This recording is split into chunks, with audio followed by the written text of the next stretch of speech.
तर स्वतःला राजकीय ज्योतिषी म्हणून मिरवणारा नाशिकमधला बहुचर्चित अशोक खरात उर्फ कॅप्टन खरात याला नाशिक क्राईम ब्रांचनं बलात्काराच्या आरोपाखाली अटक केली आहे।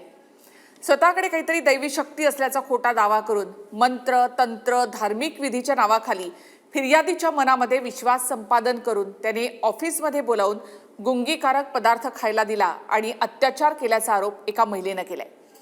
नाशिकच्या कॅनडा कॉर्नर परिसरामधल्या त्याच्या कार्यालयामध्ये तो त्याचे हे कारनामे करत होता। खरातच्या कार्यालयामध्ये 58 व्हिडिओंचा एक पेनड्राईव्ह पोलिसांना मिळाला आणि या व्हिडिओमध्ये अनेक राजकीय नेते, मंत्री, मोठमोठे सेलिब्रिटी, नामांकित महिला यांचे व्हिडिओ असल्याचं पोलीस सूत्रांकडून कळतं। हा भोंदूबाबा खरात भविष्य सांगण्याच्या नावाखाली महिलांना आपल्या ऑफिसमध्ये घेऊन जायचा।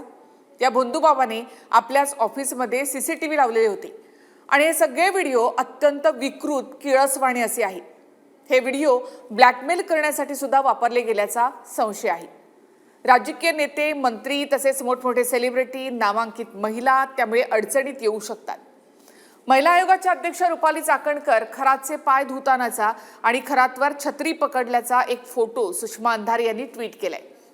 तर अशोक खरात ज्या सिन्नर तालुक्यामध्ये मिरगाव येथील श्री ईशान्येश्वर मंदिर ट्रस्टचा अध्यक्ष आहे, तिथे नोव्हेंबर 2022 मध्ये तत्कालीन मुख्यमंत्री एकनाथ शिंदे यांनी मिरगाव येथील मंदिराला भेट दिल्यानंतर अशोक खरात हा चर्चेत आला होता।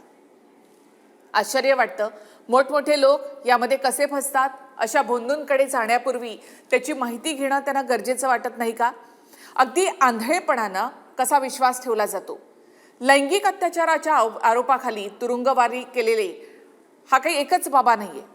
याआधी सुद्धा अनेक बाबा होऊन गेले, त्यामध्ये बाबा राम रहीम, आसाराम बापू यासारखे भोंदू याच आरोपाखाली तुरुंगात गेले। राजकीय नेते, सेलिब्रिटी ज्यावेळेला बुवा बाबाच्या दरबारी हजेरी लावतात तेव्हा आपोआपच त्या बाबा बुवांचं ग्लॅमर वाढतं, त्यांना स्टेटस मिळतं आणि त्यांचं प्रस्थ वाढत जातं आणि सर्वसामान्य लोक या भोंदूच्या जाळ्यामध्ये अलगद अडकतात।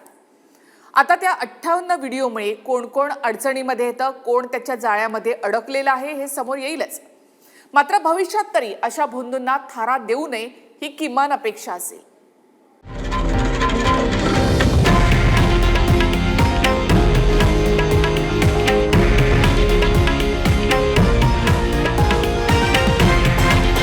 हे आहे देशातील नंबर 1 न्यूज नेटवर्क आणि आपण पाहत आहात TV9 मराठी, एकमेव।